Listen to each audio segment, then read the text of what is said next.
5 simple steps to go from average to fortune. You might like to make a note of them. Here's the first one. Get serious. I don't know any substitute for that. You've really got to get serious. You don't have to be grim, but you must be serious. And you must get serious about 2 very important things. Number 1 is setting your goals and where you want to go. Designing the next 5, the next 10 years is so vitally important. How much would you like to earn? How far would you like to go? Those are some major questions to ask. Then you have to get serious about another important subject. And that important subject is called personal development. Personal development is striving hard to become the kind of person that you want to be. 10 years from now, you will surely become someone. The big question is, who? What are you becoming? I know a guy that's got a half a dozen jokes keeping him from becoming wealthy. He's not known as rich, he's known as a joker. Which I guess is okay if that's the kind of life you want to live, but it really isn't the best way to live. To go from average to fortune, you must get serious. Now, the second point is get smart. To make your life work out worthwhile, you've got to have some ideas. You've got to have the information. In fact, in this decade, you must be much smarter than you were in the last decade. You must keep up the steady process of learning. Never cease your quest for knowledge. Keeping a journal, going to the lectures, going to the seminars, listening to the sermons, picking up ideas from other people. Sure enough, you'll be wiser this year than you were last year. Now, here's number 3. You've got to get going. In my management and leadership seminar, we teach game plans, how to put all the good things that you've learned into action, how to make the changes, and how to actually do the work, how to actually function.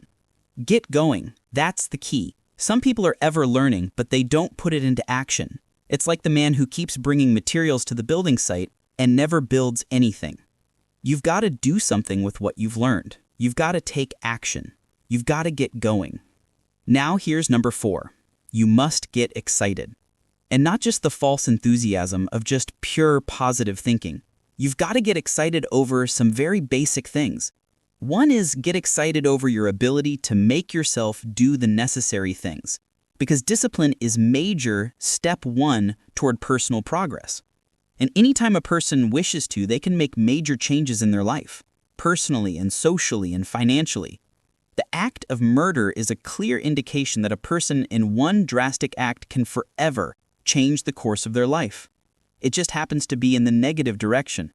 What I would ask you to do starting today is get excited about committing an act that's positive, an act that's constructive, to make the changes in your life that you want made and to go the direction that you want to go. Number 5 is get away. I have found, especially in the last 15, 20 years, that there's an important thing called life balance. How sad it would be to learn how to earn well, but not learn how to live well.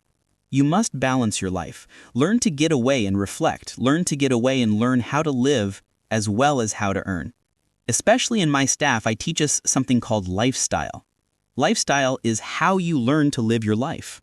Some people have money, but they don't even know how to spend it. They have time, but they don't know how to spend it. Some people are successful, but they don't know how to spend their success. A father takes $5, crushes it, and throws it at his son and says, "If you need it that bad, take it." Now, it's the same $5, but instead of dispensing it with joy, he dispenses it with animosity. That's the difference in not knowing how to live. It's called lifestyle. So those are the 5 simple steps to go from average to fortune. Get serious, get smart, get going, get excited, and get away.